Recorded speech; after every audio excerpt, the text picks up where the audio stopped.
So, the question I'm going to throw at you today is inspired by that film that's come on Netflix recently called Snowden. And my question is he a hero or is he a villain?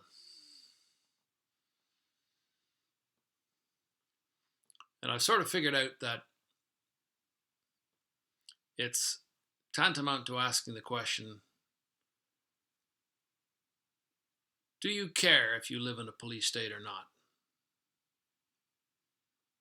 And if you do care, how would you know if you were or not? And I don't think it's a simple, straightforward answer. The thing that Snowden has really done is he's forced the he's divided the world. he's he's basically said, which do you value more, security or freedom? Choose one or the other. And to some extent, it's not a fair question, because if I sit down and in a quiet room and just think for a while long enough and just look deep inside myself and what drives me, what motivates me, I'd have to say, I have a drive. I want to be free. I have a drive to create. I have a drive to inspire people. I have a drive to ask questions. I want to create stuff. I want to be free to create whatever I want, however I want, and throw it out there whether people like it or not. I want to be free to do that. I also want to be free to sleep at night without fear of anybody knocking my door down and coming in and arresting me or carrying me off to jail somewhere. I want to be free to, I want to be free to go out, but I also want to be safe at the same time. And those two drives, those two needs, are in constant conflict, because it's entirely possible that anything I create could, what seems to me to be wonderfully creative and marvelous to somebody else might seem terribly threatening, and they want to be protected from me. I'm not. To me, my drive to create threatens somebody else's safety and security. That may be the way they perceive it. I can't imagine what I'd do that would make them think that, but people do. There are people who don't like me. People, if I'm coming one way, they probably prefer to cross the street or go in a different direction. So I got these two conflicting needs in me. I want to be free. I want to be safe and secure. What Snowden effectively asked, or what he did, forces me to ask, which do I prefer? I want both, but if I have to give up one, which one would I give up? Which do I value more? Freedom or security? Choose. Tough answer.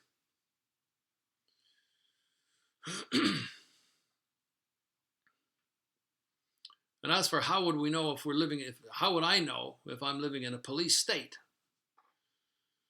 Well, actually what I asked first is, would I care if I'm living in a police state? Well, yeah, I do, because I've just asked the question. If you don't care, you don't ask the question. You figure you're both free enough and safe enough, I guess. But I care enough to ask the question, how would I know if I'm living in a police state or not? And I just found this one blog.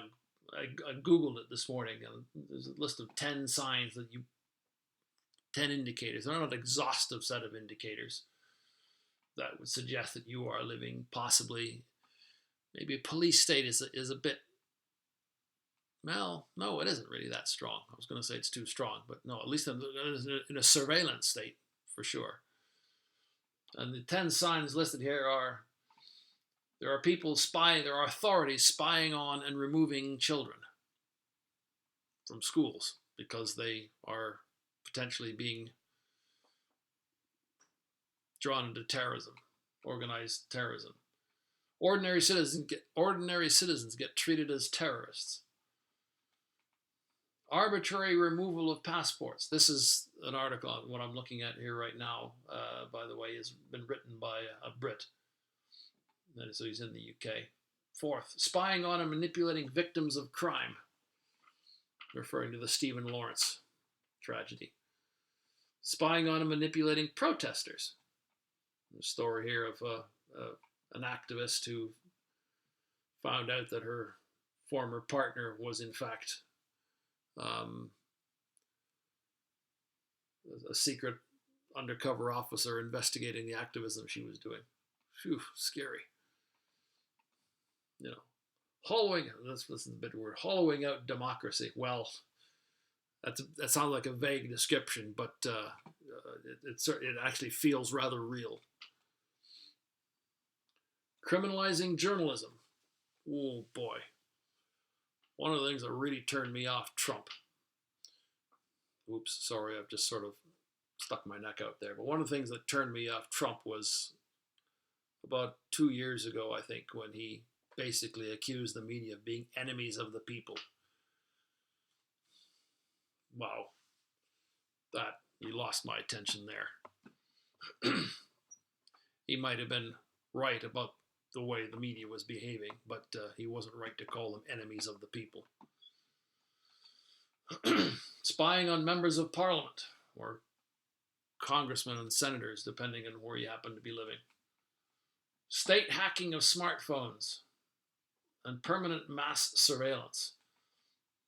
This particular article is on listverse.com. I think if you Googled signs Britain is becoming a creepy police state, you'd probably find your way to it. I'll attach a link to it in the notes for this recording. But yeah, if those are to be believed, you know, everything in that blog is to be believed, then it sort of is awfully suspicious, disturbing that we are functionally living in a police state. That is, if you fear any of the things that are in this blog post, if you fear having your children possibly detained because they might be, because of what they're watching on the internet, if you fear some unknown secret organization planting surveillance software on your smartphone, might not be the government actually, by the way, it might be Apple or Google. So back to my original question, is Edward Snowden a hero or is he a villain? I come down on the side that he's a hero. But if you are somebody who makes your living by, if you're a civil servant, if you're a career civil servant, you make your living by the government in some way, shape, or form. It's really easy to see that, really easy to understand that, yeah, you might see him as a villain because he's made your life, your job very difficult, potentially. And anyone like him may be making your job very difficult. All right. I'll leave that with you. Kirk out.